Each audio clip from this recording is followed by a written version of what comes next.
Assalamualaikum warahmatullahi wabarakatuh. Kami dari daerah Yogyakarta akan menjelaskan mengenai problematika pendidikan yang ada di daerah Yogyakarta.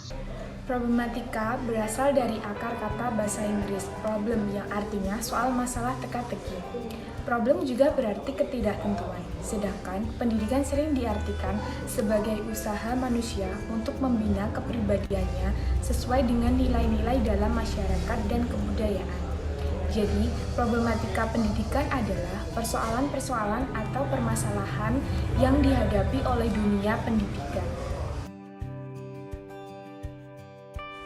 Problematika pendidikan di wilayah Sleman terdapat dua masalah pokok, yaitu kasus pungutan atau sumbangan biaya sekolah dan zonasi PPDB.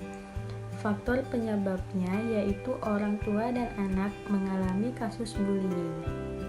Dikarenakan ingin sekolah bagus tetapi tidak mau membayar dan sistem zonasi menyebabkan adanya calon siswa yang tak terakomodasi, sehingga tak bisa mendaftar di sekolah manapun.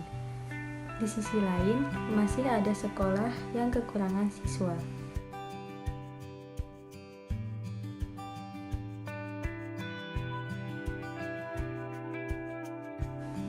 Solusinya yaitu yang pertama merevisi peraturan daerah atau Perda Provinsi Daerah Istimewa Yogyakarta Nomor 10 Tahun 2013 tentang pedoman pendanaan pendidikan.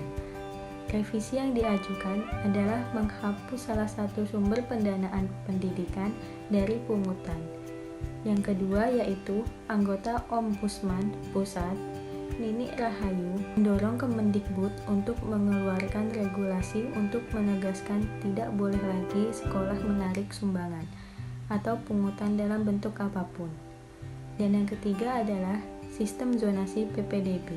Sama dengan tahun-tahun sebelumnya, hanya zonasi kali ini lebih bersifat mikro. Meskipun demikian, pola penambahan nilai tetap dipertahankan, khususnya bagi calon siswa yang berdomisili dalam radius terdekat dengan sekolah tujuan. Yang kedua, kulon progo. Masalah pokoknya yaitu 1. Terbatasnya tenaga pengajar atau pendidik. Yang kedua, rendahnya upah guru. Dan yang ketiga, sulitnya sekolah swasta untuk menerima siswa baru. Faktor penyebabnya yaitu 1. Biaya operasional yang membengkak sehingga memilih tidak menambah tenaga pengajar. Yang kedua, rendahnya upah guru saat ini bagi mereka yang belum menyandang status pegawai negeri sipil atau PNS ataupun belum mendapatkan sertifikat. Kisaran gaji hanya berada di bawah angka 500.000.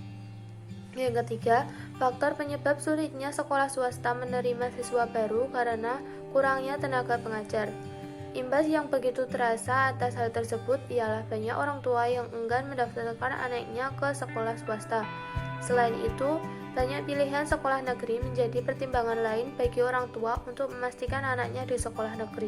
Solusi: Disdikpora akan melakukan pendataan jumlah guru di sekolah swasta untuk kemudian dihitung berapa kekurangan tenaga pengajar. 2. Disdikpora akan melakukan pendataan guru yang sampai saat ini belum mendapatkan gaji yang layak. Setelah pendataan dilakukan, pemerintah kabupaten bisa mengupayakan pemberian subsidi sebagai tambahan upah. 3. Setelah proses pendataan dan penyampaian ke TAPD rampung, akan dilanjutkan pada proses rekrutmen. Di sisi lain, lembaga pendidik swasta dituntut agar memiliki standar yang jelas tentang perekrutan tenaga pendidik agar diperoleh tenaga pengajar yang benar-benar berkualitas. Yang ketiga, Bantul. Masalah pokok yang pertama, kurangnya teknisi pendidikan. Yang kedua, banyaknya anak mengalami putus sekolah. Faktor penyebab yang pertama, terjadinya pensiun massal yang mempengaruhi kondisivitas dunia pendidikan di Bantul. Yang kedua, kondisi yang terjadi dalam kehidupan, salah satunya disebabkan oleh kondisi ekonomi orang tua yang memprihatinkan sehingga anak terpaksa harus bekerja untuk membantu orang tuanya. Selain itu, anak putus sekolah juga karena ketidakmampuannya anak dalam mengikuti pelajaran dan drop out oleh sekolah karena melakukan kasus atau keinginannya sendiri. Solusi yang pertama, pemerintahan Kabupaten Bantul membuka seleksi guru dan memperkerjakan guru honorer. Yang kedua, sekolah harus memperhatikan kondisi siswanya dengan memberikan beasiswa kepada anak yang kurang mampu. Yang ketiga, anak yang putus sekolah karena ketidakmampuannya mengikuti pelajaran memerlukan perlakuan khusus yang berbeda agar siswa mendapatkan motivasi untuk bersemangat dalam menuntut ilmu. Yang terakhir ada Gunung Kidul. Masalah pokok yang pertama, kurangnya minat para siswa untuk melanjutkan pendidikan ke jenjang yang lebih tinggi. Yang kedua, kurangnya mutu dan kualitas pendidikan di Gunung Kidul. Faktor penyebabnya ada: pertama, kurangnya minat remaja melanjutkan pendidikan ke perguruan tinggi adalah karena faktor keterbatasan ekonomi atau biaya pendidikan yang mahal dan faktor lingkungan pergaulan. Yang kedua, kurangnya sarana dan prasarana belajar. Solusinya adalah yang pertama, upaya yang telah dilakukan pemerintah adanya bantuan beasiswa, membantu meringankan beban pendidikan dengan kartu cerdas, serta pemahaman kepada orang tua maupun anak sendiri untuk mau bersekolah. Yang kedua, pemerintah Kabupaten Gunung Kidul memperkuat peningkatan kualitas pendidikan di Gunung Kidul. Selama ini, solusi yang dilakukan dengan meningkatkan kompetensi dalam mengajar, pemberdayaan dalam kelompok kerja guru, dan musyawarah guru mata pelajaran.